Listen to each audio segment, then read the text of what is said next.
what just came to mind when you asked that immediately was I let myself off the hook.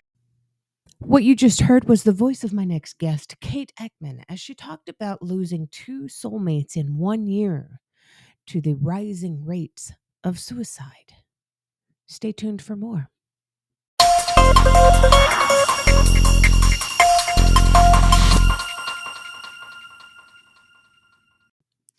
Welcome back to season 4 of the podcast. I'm your host, Amanda Blackwood. As many of you know, I wrote my autobiography as a survivor of human trafficking. It's called Custom Justice, but if you didn't know, you do now. Keeping in line with that, this podcast has been dedicated to interviewing people who also wrote about their own experiences as trauma survivors and how they overcame the past.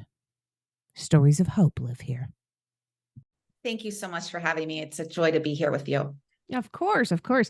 And I know that we had originally scheduled it for sometime last week, so I apologize. And it's nice to have somebody with your kind of history who still has the flexibility to be able to work with me when I'm not well. So I appreciate you. You're amazing. Oh, thank you. I like to look at silver linings, and I think that when you go through difficult times or struggles yourself, it's not in vain and it's not wasted. And your suffering and your struggling gives you an X-ray lens into the struggling and suffering of others. And so in that way, it's such a gift. And you can feel that genuinely and authentically when you speak to someone. They're not glazed over, that you can feel really seen and heard and acknowledged in your pain and in your inconvenience and in your loss. And so if and when you are going through that dark time, which I'm coming out of a very tumultuous year, but I'm grateful for it. It was a reframe of going from this is the worst thing that's ever happened and also the best thing, because it has been the catalyst for so much growth and transformation, and has, I'll say allowed, not forced, because it was my willingness to do the work that has transformed me into a completely new and improved version of myself. And so I think when we can look at the most catastrophic things that can occur as such a gift, that will really, really serve you. And for me, I don't want to go back to that person who was great, but I think if we're willing to allow some dark moments to make us better, wow, what a gift. So in that thing, I let's thank those people. Let's thank those experiences for making us better. Absolutely. Let's start with who you were. Where are you originally from? Where did you grow up? Yeah, I grew up in Cincinnati, Ohio, so Midwestern gal, and left right after high school and haven't been back since. I mean, for visits, my family is there, but I knew there was something more for me than just what was offered in Ohio. Yeah. And not that there's anything wrong with Ohio. Sometimes I wish I was satisfied with a more peaceful, calm life, but my dreams and goals took me elsewhere. Yeah, and that's totally understandable. I kind of did the same thing with my hometown. When I was 18, I was living in northern Utah. I couldn't wait to get out of town. I think a lot of people, and God love the people that are just, they're good where they are. But I think a lot of people want to spread their wings and see what else is out there. And whatever your calling is, I think the message is to answer that call, whatever that may be. Yeah. Yeah. Well, now you have a new calling in life because of everything that's happened. But let's talk a little bit about what was it that you had to go through? What hit you so hard that it completely changed your life? Yeah, I mean, I had a different thing this past year, but and what caused me to really shift gears and transform the way I was choosing to view myself and my life is losing 2 loved ones to suicide in 1 year, and not just the pain of those tragedies, but also what it meant for me. And like them and like most of us, I will say, choosing to put our self-worth and people and sources outside of ourselves. And when we do that, we can never truly have enough or be enough. So really having to go within, I went back to school and studied positive psychology, whole person coaching techniques, neuroscience, and really wanted to get a handle on inner fitness, which a mental, emotional, and spiritual strength, resilience, and confidence that we can only build from within. And that gave birth to my book that I have here, The Full Spirit Workout. And so and then last year, I think sometimes we all can get into jobs or relationships that we think are one thing and they turn out to be something totally different. But again, it's happening for us. So I think anytime that our mental or emotional well-being is rocked, that's an awakening. So I'm now talking to God and my angels, like, okay, I'm ready to learn through pleasure and not pain anymore. And I'm doing my work. I've done my lessons, and I really feel that shift, and I feel learning my lessons now through pleasure rather than pain. So that's my wish for everybody, right?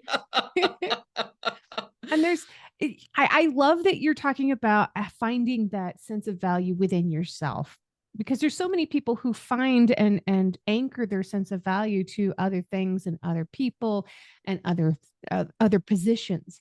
I've known people that have tied their entire sense of personal value to the job that they've had. Their job is not who they are. The job is just what they do.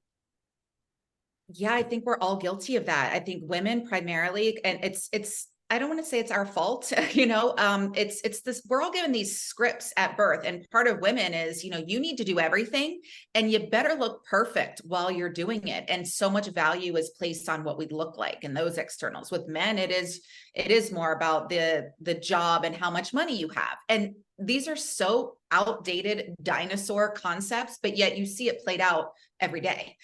So it's up to us to choose to view ourselves as more than what we look like, more than our job and how much money we make. And when we do that, the beautiful thing that happens is when you do that inner work, you don't have to try so hard. You naturally look and feel better because you're doing the work. You attract more money, abundance. There can be more than just abundance of money, time, emotional support, love. I'm like, bring on the abundance of love. It isn't just financial gifts. And so I think it's something to be more aware of. And I think people have the intellectual understanding of this. They just don't know how to put it into practice so much. And that's why I do the work that I do and give people the practical tools and tips to really get in there and do it. But it is like going to the gym. You can't just go once and be like, oh, I'm fit. We all know if you go to the gym once a year, you're not going to be fit. You have to keep going. But as you do go and as you do this work, you start to feel better. Your relationships improve. You feel, when you're fit and strong and healthy physically, you just feel better. So you want to keep going. And same with our emotional and mental health.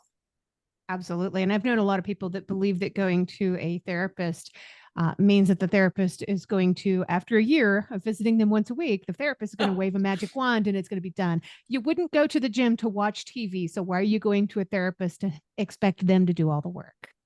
Yeah, I mean, just like a personal trainer, they Right. can't do your push-ups and pull-ups for you. I mean, they could, but then you're wasting your money and the results, your trainer's just going to get stronger. So Right. put in the work, and then the good news is the results are yours as well. Absolutely.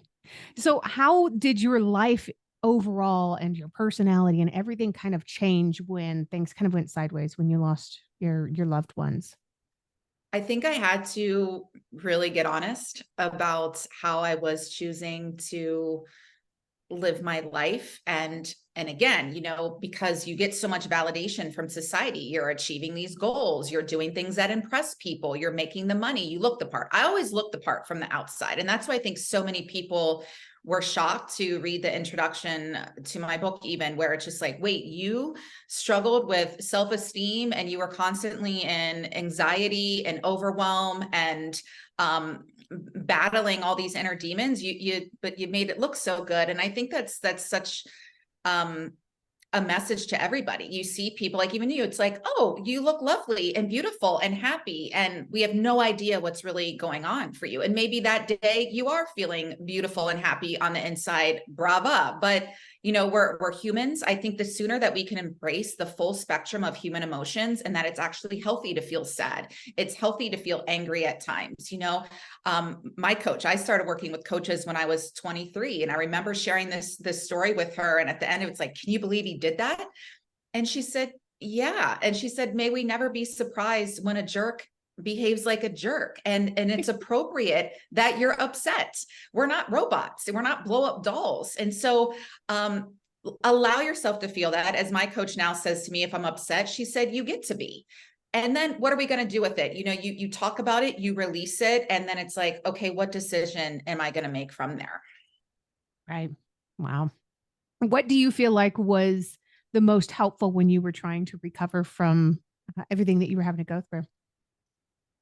I think a support system, and didn't really have a huge one emotionally, but that's so important, and to really seek that out, what even if you pay for it with professionals. I What just came to mind when you asked that immediately was I let myself off the hook, and this is a practice that is not easy for me or anybody, I think, but even right now, kind of allowing myself to take more time off or some downtime to heal, and knowing that in that time off, in that quiet time, I'm receiving the downloads and upgrades and resting and transforming into this 2.0 version of myself, if you will.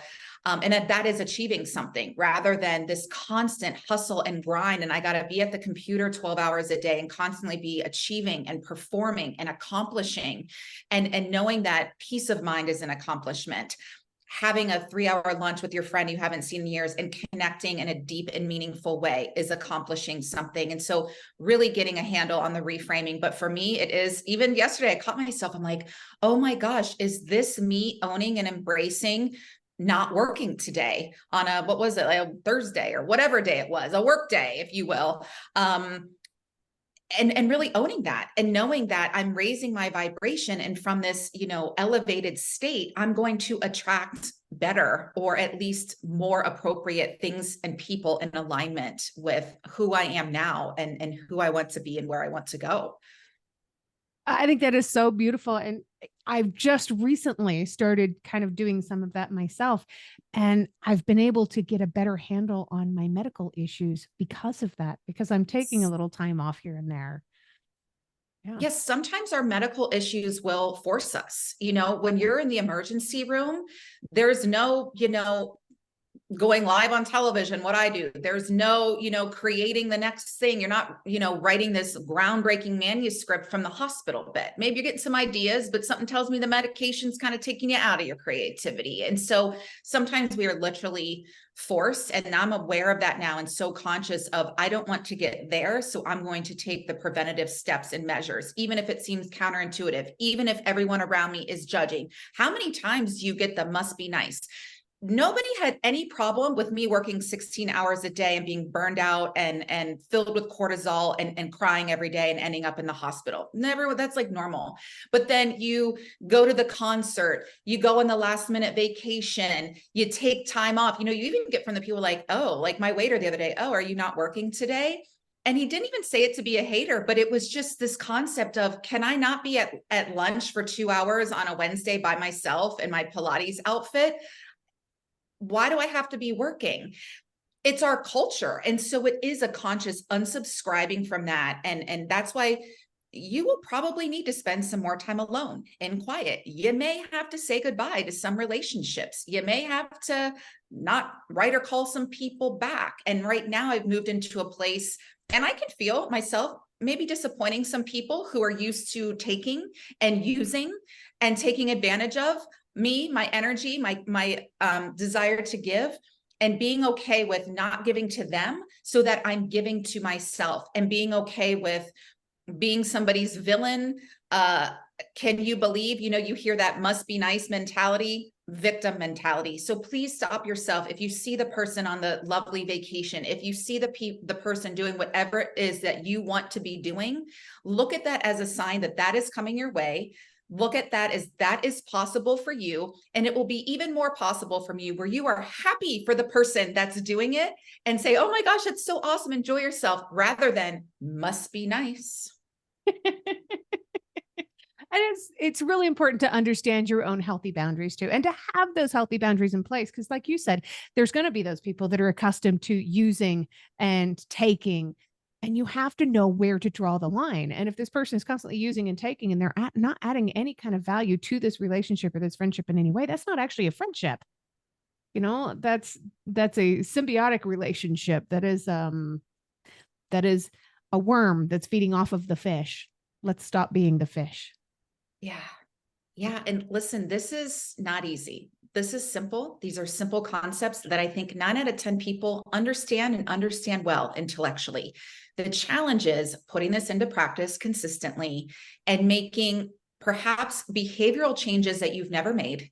And it will feel uncomfortable. It will feel weird. It will also feel incredibly healthy and liberating and life-giving. And you will be like, gosh, I feel like an entirely different person. And it's because you are. And either they can adapt to that new and improved version of yourself, or they can fall away, and either is a blessing. And for me, would rather call in the people who can meet me where I am and who know how to properly love me. I have moments when I'm in my, like, now I feel great when I'm in my moments, I'm in that, and I think this is how it's like even a golden retriever puppy is going to bite you after you poke it in the face for the 10th time. And so for me, I'm like, love me properly or respectfully, leave me alone. Right. And the people that are afraid to lose those friendships because they think I don't have any other friends. Again, it comes back to putting your own sense of value in the wrong things. You're putting your own sense of value into this friendship that's not really a friendship in the first place. It's okay to let those people go. Yeah. It's necessary. Right. Right. Absolutely. For so many reasons. Yeah. Yeah. And sometimes it's family members, which is hard too. I've done Yeah, that. there's a lot to say on that, but I think it's just important that that's even a possibility too, if it needs to be. Right.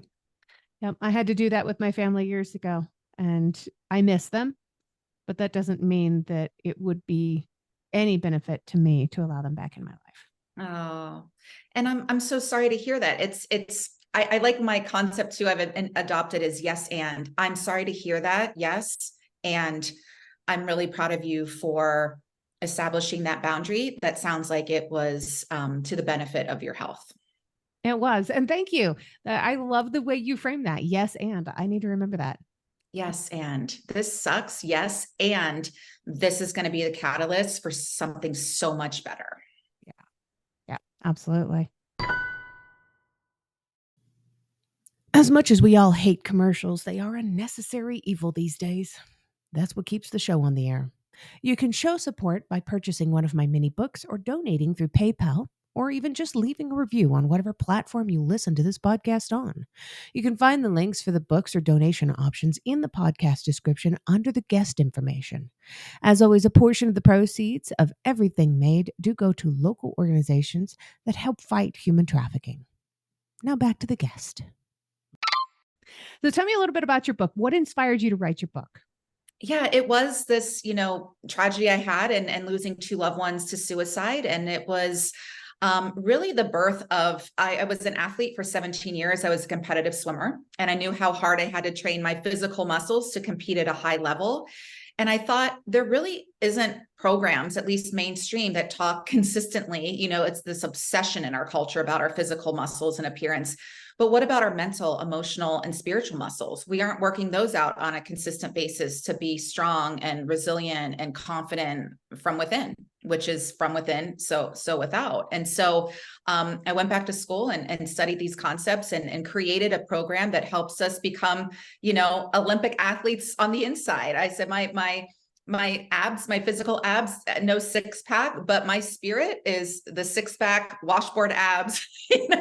I'll go up against any Olympians because I do the work. I think that's what I love about this book, is that it really is a life resource tool that you can refer to again and again.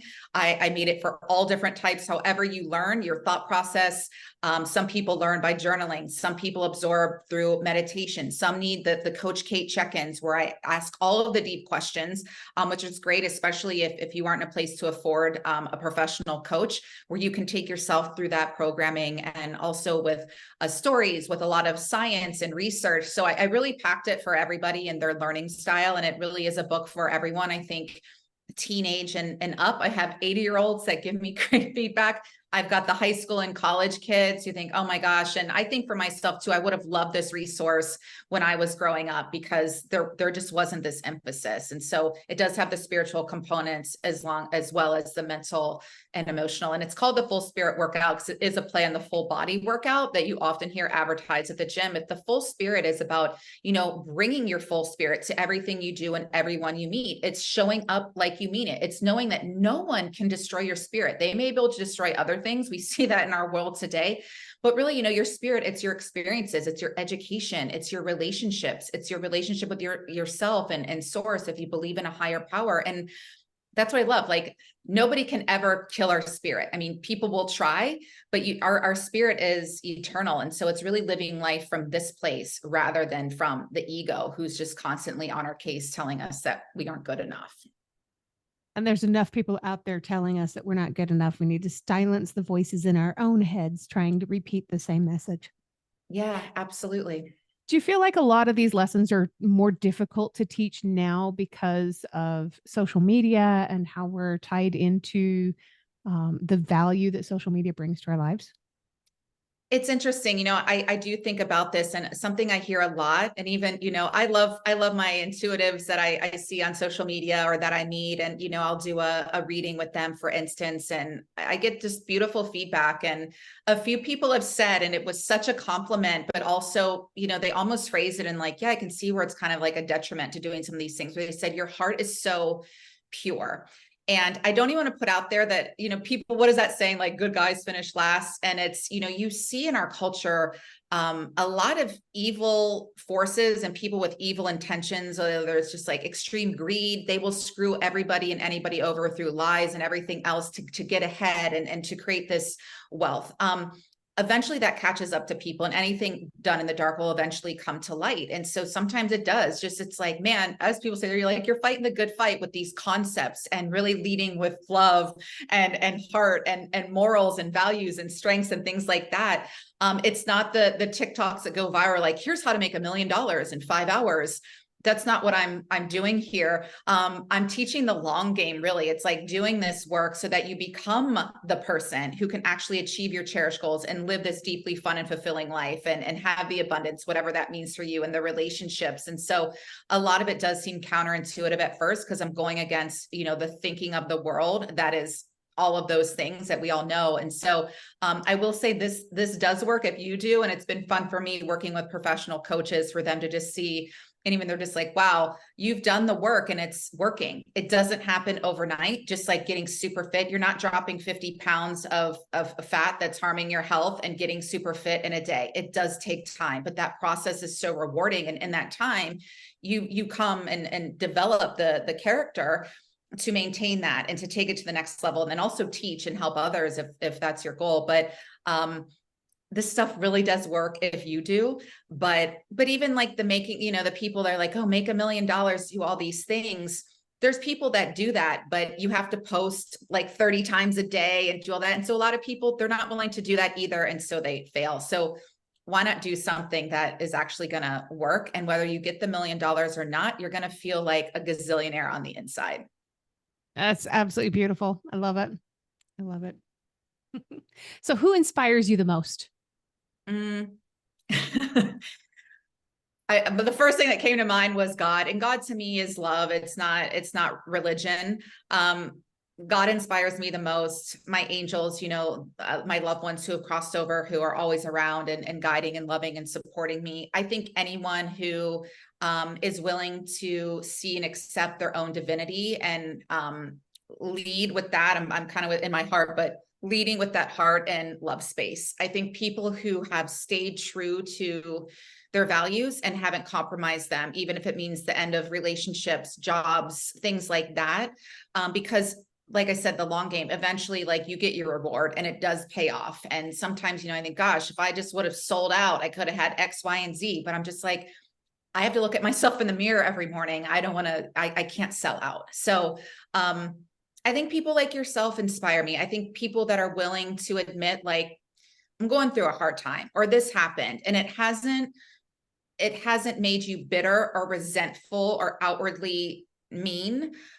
Those people inspire me. So people always go, I think, to like celebrities or a big public figure, and there's plenty of inspirational people in that space. But I think the people who inspire me more are like the lady at the Pilates studio, who's like genuinely nice and truly cares about my answer when she says, how are you doing today?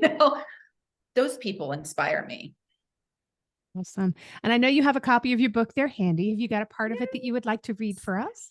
Sure. I'll read you part of the introduction. I'll kind of look at you because I don't want to go on and on, but I'll read a little bit. If you looked at my life from the outside, you might be surprised to learn that I spent most of my years getting in my own way. Despite achieving many goals and building a successful career, I was often in turmoil, filled with anxiety and insecurity. My life was all about impressing other people or attaining some image of success that I'd borrowed from society. But who was I on the inside? Who was the real me? And what did that real me really want? For a long time, I had no idea. If you're anything like I was, you're tired of living a life based on comparison, competition, fear, and lack. You're looking for a system that helps you live your life based on love, support, faith, abundance, and authenticity. Maybe you're doing all the so-called right things to be happy and successful, but something's still missing. Maybe you're afraid you aren't good enough. Join the club. Maybe you feel like you're going nonstop, but for what purpose? Maybe you're asking yourself, is this as good as it gets? You might have even asked yourself, isn't there a way to shed my excess emotional pounds? Isn't there a way to get spiritually fit so that I can finally feel confident, fulfilled, peaceful, abundant, loving, and joyful? And I go on, but that is the essence of the full spirit workout. The full spirit workout. And where can people find this when they want to go grab it? It's everywhere books are sold. It's published through New World Library, which is a phenomenal publisher. They published one of my favorite books, The Power of Now by Eckhart Tolle, and which is like a bestseller 20 something years after the fact. He's amazing. And I went with that publisher because they do really quality books. And again, they kind of share my mission of quality over just like pumping stuff out. So we really carefully put this together for you, the reader, and it really is a beautiful journey of self-discovery. And you can get it anywhere. You can go to thefullspiritworkout.com for more information. And I really hope you'll work out with me. You know, no sweating required. We're working out our inner muscles, our attitudinal muscles, and it really has just been such a gift and joy for me to present these concepts to the world. Awesome. Awesome. I'll make sure that I have links in the show description so that people can find your social medias and your books, and they can go out and purchase your books. My favorite question is always the one that I save for the very last question. And this is how I love to end the episode, is with your message telling us what is one thing that you truly love about yourself that's not related to your physical appearance. I love the fight in me, and that I never give up, even when I want to, and that I continue to come from a place of love and believe in myself and humanity, even when it's hard. And that I really just want to be such a huge source of light and inspiration in people's lives. And I truly, truly care about you, whether we just met or I've known you. And I haven't compromised my values, despite many situations that would have rewarded me for that, candidly. So I love my full spirit.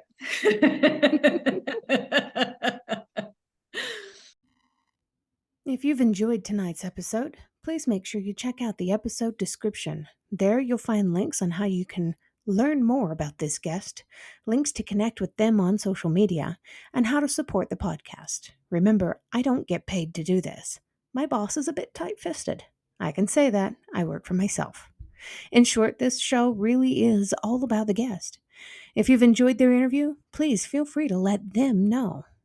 You can also tune in to my other podcast, Growth from Darkness, which is co-hosted by a lovely lady from Australia.